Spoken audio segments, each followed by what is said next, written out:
আমার সকালটা সেদিন শুরু হয়েছিল বেশ খানিকটা তাড়াতাড়ি। আসলে সেদিন ছিল বাড়িতে সত্যনারায়ণ পুজো, তো ওই জন্য বেশ খানিকটা তাড়াতাড়ি উঠে সমস্ত রকম বাসি কাজকর্ম সেরে নিয়ে স্নান করে নিয়েছিলাম। স্নান না করে নিলে তো আবার ঠাকুরের জোগাড়টাও করতে পারবো না। আর মাকে আমি রান্নার জোগাড়টাও করে দিয়েছি, কারণ মা তাহলে একদিকে রান্নাটা করে নিতে পারবে আর আমি একদিকে পুজোর সমস্ত জোগাড়টা করে নিতে পারবো। তাহলে দুজনে দুরকম করলে কাজটা তাড়াতাড়ি এগিয়ে যাবে, এই আর কি। তো ছাদে যখন এসেছি ভাবলাম একটু ঠাকুরের জন্য ফুলও তুলে নিয়ে যাই। দেখুন জবা ফুলগুলো এখনও ভালোভাবে ফোটেনি। আসলে পুজোর যে ফুল লাগবে সেটা সৌম্য কালকেই কিনে এনেছে। পুজোর জন্য তো বেশ খানিকটা ফুল লাগে, তো অত ফুল তো আমার ছাদ বাগানে নেই, কিন্তু তবু মনে হলো যে আমার ছাদ বাগানের ফুলও একটু ঠাকুরের পায়ে পড়ুক, এই আর কি। আর কালকে রাত্রে না প্রচণ্ড ঝড় বৃষ্টি হয়েছিল, ওই জন্য গাছগুলো বেশ সতেজ লাগছে। আর এদিকে আমার অ্যাডেনিয়াম গাছটা কীরকম ঝুঁকে গেছে দেখুন। আসলে ওকে আর একটু বেশ বড় লাঠি দিয়ে বাঁধতে হবে, এই আর কি। তো আমার ফুল তুলে নিয়ে চলে এসেছি, আর এদিকে জোগাড়েও বসে পড়েছি। বিশেষ কিছু জোগাড় তখনও হয়নি, শুধুই আলপনাটা দিয়েছিলাম আর ফল কাটতে বসে পড়েছি, কারণ তাড়াতাড়ি করে নৈবেদ্যটা সাজাতে হবে। আসলে সেদিন তো বুদ্ধ পূর্ণিমা ছিল আর অনেক বাড়িতে পুজো ছিল। আমি ঠাকুরমশাইকে বলেছিলাম তাড়াতাড়ি পুজো করতে আসতে, না হলে অনেকটা বেলা করে আসলে পুজো করতে দেরি হয়ে যাবে, এই আর কি। তো আমার সমস্ত রকম জোগাড় জাতি এখানে হয়ে গেছে, মানে ঠাকুরমশাই এসে বললে পুজো বসে পড়তে পারবেন, সেরকম জোগাড় আমার হয়ে গেছিলো তখন।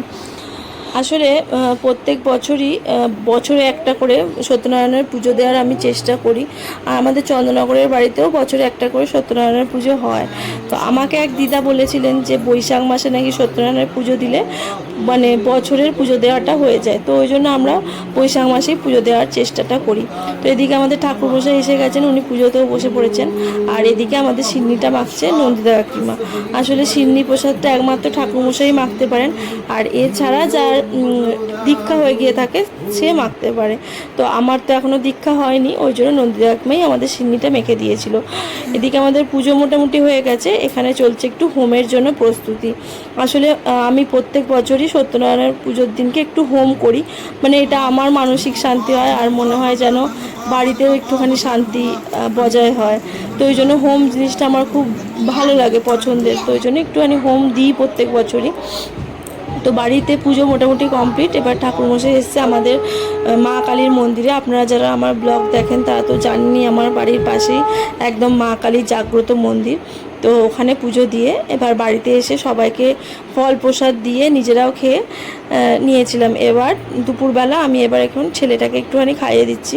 তো সেদিনকে যেহেতু বাড়িতে পুজো হয়েছিল, আমাদের নিরামিষই রান্না হয়েছিল, ডাল, মুগের ডাল, আলু পোস্ত আর একটু বেসন বড়া ভাজা।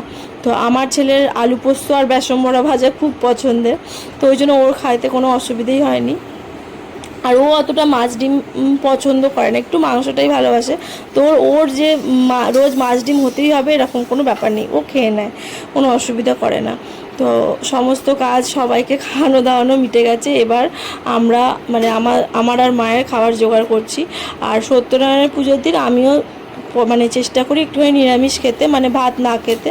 তো ওই জন্য আমার আর মায়ের জন্য হচ্ছে লুচি, আর লুচির সাথে হয়েছিল আলু চচ্চড়ি। আসলে আমিই মাকে বলেছিলাম লুচির সাথে আলু চচ্চড়ি খাবো, মানে মায়ের হাতের আলু চচ্চড়িটাও খুব ভালো লাগে, আর গরম গরম লুচির সাথে আলু চচ্চড়িটা খেতেও খুব ভালো লাগে। তো ওই জন্য লুচি আর আলু চচ্চড়ি হচ্ছে আর কি। আলু চচ্চড়িটা হয়ে গেছে, লুচিটা হয়ে গেলেই হবে। তো চলুন আজকের ব্লগটা আমি এখানেই শেষ করলাম। ভালো লাগলে অবশ্যই একটু লাইক কমেন্ট করে দেবেন। আজকের মতন টাটা বাই, দেখা হবে পরের একটি ভিডিওতে। আমার দাদা